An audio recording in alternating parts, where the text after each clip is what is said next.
The contemporary law landscape is not like it used to be.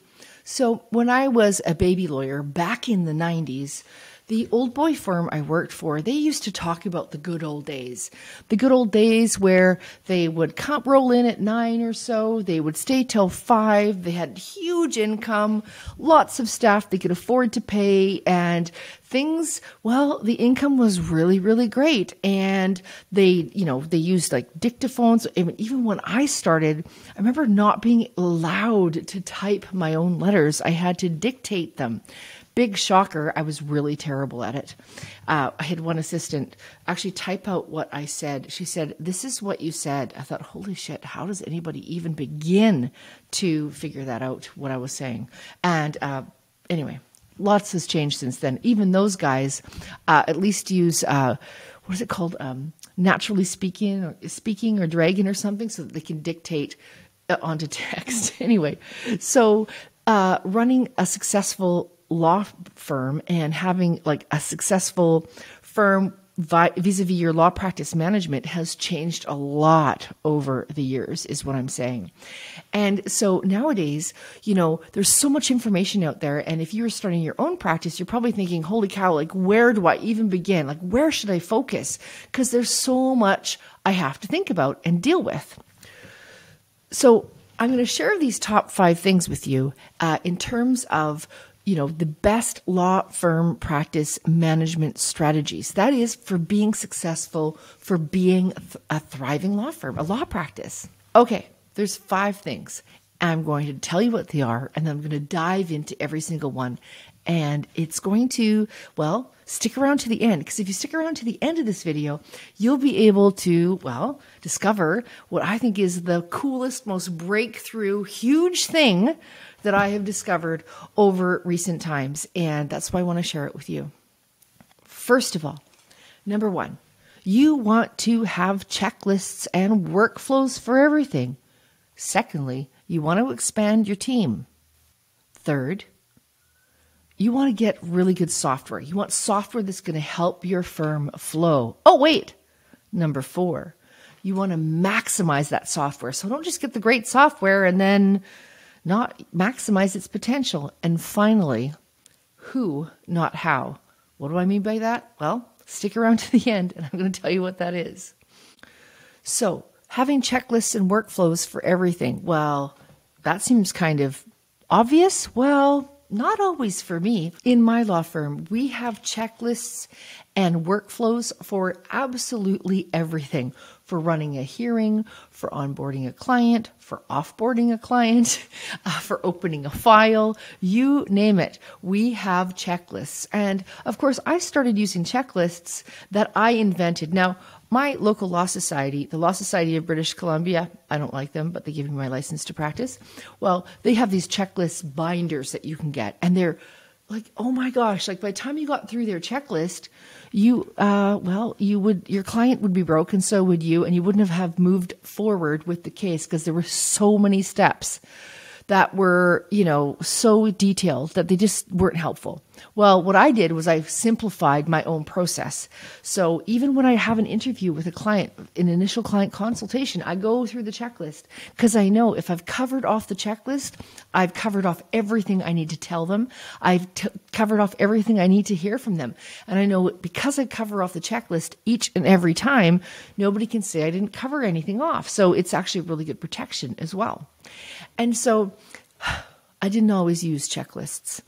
And I'm thinking about years ago, my paralegal went away on a 2-week vacation. Now, this was back in the olden days before we used credit cards to get payments, where we, would sometimes wait for checks, or sometimes, would rarely get e-transferred funds, all of that. So she goes away for 2 weeks and we were always kind of close on the line financially. I mean, really close on the line financially. We were waiting for some checks and we were really low on cash. And, life went on and we were stressed about money. And anyway, long story short, we had no checklist about her tasks because she did everything. One of the things that she did, she checked the mail. And so when she got back from her vacation for 2 weeks, she goes to our mailbox, and there, of course, is all of the checks we've been waiting for. But also, it was very stuffed because we hadn't checked the mail. Like, it didn't occur to anybody in the whole office to check the mail because we're so busy doing other things. So think about in your law practice where you can incorporate checklists for your success to make sure that somebody can grab that and make sure the job is done when someone goes on vacation, or when you're going to a hearing or a mediation or an arbitration, that you have everything covered. Wow. It is a total way to reduce your stress as a lawyer to boot. Oh, hey, it's me. Interrupting a little bit because I want videos like this to reach more people. So if you are enjoying what you see, if you're finding it helpful, please hit the subscribe button, which is somewhere up there. And also tell me, what was the biggest takeaway you had with respect to this video? Leave it in the comments below and I will answer every comment, every question, because that's what I do. The second thing you want to do is you want to make sure that you expand your team. Now, as you can afford it. So you might not want to have, 2 full-time assistants when you're a solo practice person coming out of the gate. Maybe that's too much. I have a person that I coach, and she opened up her own practice, did all the stuff herself. But then, as she started to get busier, she hired a part-time receptionist who could field calls and do that kind of thing. And she has a bookkeeper who does her books for her so that she doesn't have to worry about that.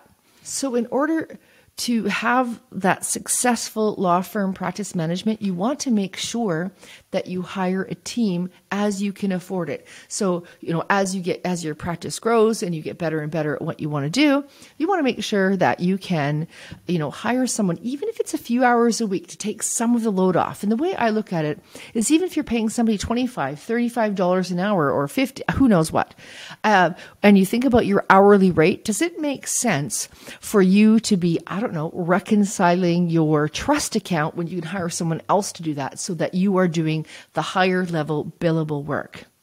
The third thing is you want to make sure you have really good software. I am so amazed sometimes about how lawyers cheap out and don't actually get great software that's going to help them run their firm on an efficient basis that really serves their clients.